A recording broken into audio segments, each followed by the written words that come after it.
Nouvelle prévision sur le prix des aliments.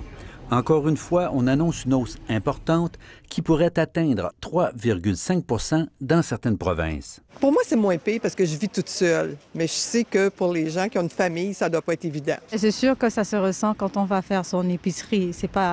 Ça ne suit pas avec les salaires quand même, hein? Les aliments qui connaîtront la hausse la plus marquée, les légumes d'abord, puis le pain, les céréales et les fruits. Une des explications, le phénomène El Niño, qui pourrait compliquer la vie des producteurs du continent. On achète beaucoup de légumes en Amérique du Nord.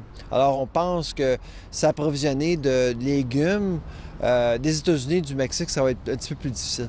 Mais surprise, on anticipe une baisse du prix des poissons, des fruits de mer et surtout de la viande. À chaque année, en fait, la demande pour le bœuf diminue et on prétend que les détaillants vont vouloir inciter les consommateurs à réapprivoiser le bœuf, dans le fond, en 2019. Je pense que c'est tout le mouvement vegan, végétarien, ça a une grosse influence là-dessus. Moi, personnellement, je ne consomme pas de viande rouge. Au total, ces hausses devraient coûter plus de 400 $ aux familles canadiennes sur un budget alimentaire moyen de 12 000 $.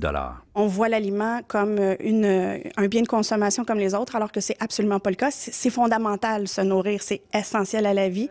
Le RCCQ croit qu'il faudrait que l'État assure un bien meilleur contrôle du prix des aliments de base. Le fait que ça augmente, ça n'aide pas. Les salaires, eux, restent relativement les mêmes et les personnes qui sont au salaire minimum n'ont pas suffisamment de sous pour être capables de couvrir leurs dépenses alimentaires de façon adéquate. Finalement, d'après les prévisions des chercheurs, certaines provinces s'en tireront malgré tout relativement bien, alors que d'autres devront s'attendre à payer une note encore plus salée. Ici Normand Grondin, Radio-Canada, Montréal.